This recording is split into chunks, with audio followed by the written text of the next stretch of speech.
আজ আমি তৈরি করলাম, এর আগে করেছি, আবারও করছি, মাঝে মাঝেই করি, সবসময় তো দেখাইনি, আজকে সবার সাথে হলেও দেখাচ্ছি। মসুর ডাল সেদ্ধ করেছি, আর পেঁয়াজ দিয়ে তেল দিয়ে লঙ্কা দিয়ে, কাঁচা লঙ্কা নেই, একটু পাকা লঙ্কা দিয়ে রেখেছি, এটা দিয়ে মেখে খাবো ফোড়ন।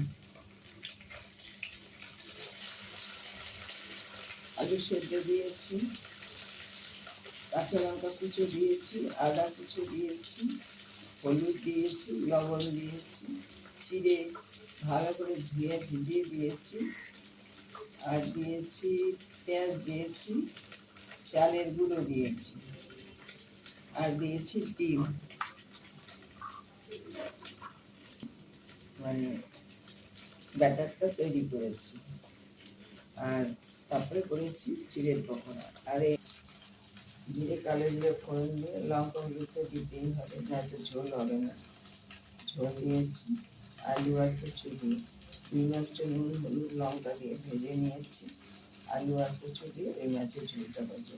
এখন বর্ষাকাল প্রচুর কচু পাওয়া যায়, সেই একটু গাঠি কচুর জাত, এবার এটা আমি দিয়েছি, কলাই লাগবে না, খেয়ে দেখবেন ভালোই লাগবে।